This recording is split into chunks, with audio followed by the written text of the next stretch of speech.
बहुत बढ़िया आप लोग बिरहा सुने। राजा नर्तकी की कहानी। इनका पंखा 2-3 ठे लगा हुआ। एक गरम और नरम दोनों होती। अरे वाह! एक गरमाई जानती तो रेलवे के इंजन से लड़ी जाती और नरमाई जाती तो 40-45 हाथ के अंदाज लगा होती। हाँ अब कहो कहो देखे होगा नरसा जलेबी पे निकर भी जाती। सुंदर भाव रहा। अरे वाह! कहा था ना कि बिना चीनी के चाय हम पियब तू पियत है का। खाना तो ना बढ़िया बन जाए नीमक न डला का ओकर स्वाद मिल सकत है का। क्यों जने बतावत जा ना तैसे बढ़िया दूध होई न पी ले। ए खाली फाइन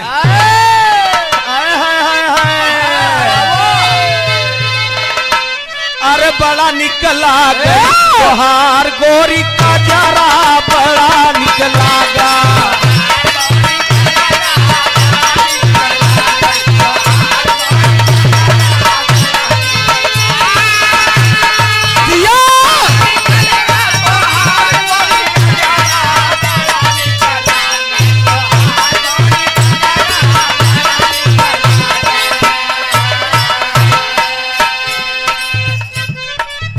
शरीर जिन हमार देख भीतरी के माल देख। पन्नी देख के काम जिन कर। परखी देखे हो कि नहीं महाजन के दुकाने पे चला जा वहां सामान ले कोनो चीनी उनी प्रधान जी तो टीना के टेढ़ के परखी रहत है न नीचे खोसा न ऊपर खोसा बीचवा में खोसा था तो घसर घसर मार। ई परखी देख के काम जिन करे एक खाली फाइन पन्नी देख के काम जिन करे। अरे वाह! माल देखा माल क्या माल है शरीर से जिन हाँ भले दुबरान पतरान भले है मान ले जागत है या 4-5 दिन से प्रधान शरीर है या अपन खेती है चढ़त उतरत रहे। हाँ छुरी चाहे मोट रहे चाहे बड़वार रहे चाहे छोट रहे चाहे तरबूज हो चाहे खीरा हो चाहे ककरी हो। जब मरबे चाकू तरबूज वो कटे चाकू कभो न कटे खाली फाइन ध्यान दे लू। अरे पानी रचे हमरे कहती देख क्या बात है। हेलो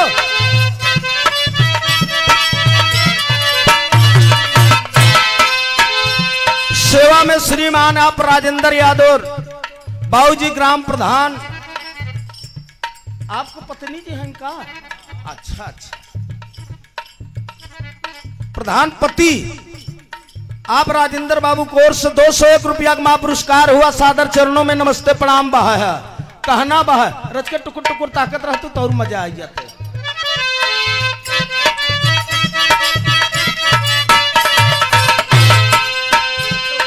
एक तोहार गोरी चढ़ी बाजवनिया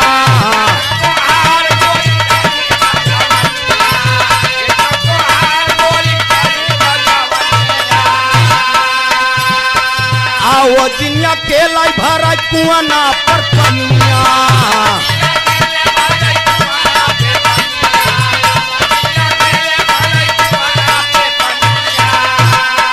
मिली है सजनवा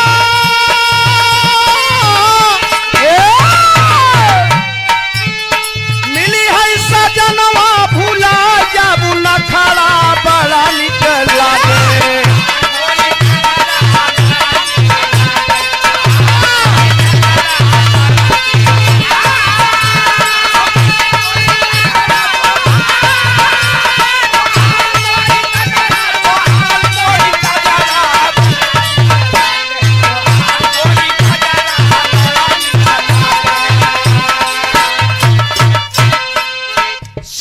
श्रीमान महेंद्र यादव भैया हमारे बिरहा लोकगीत मिर्जापुर के अध्यक्ष हैं।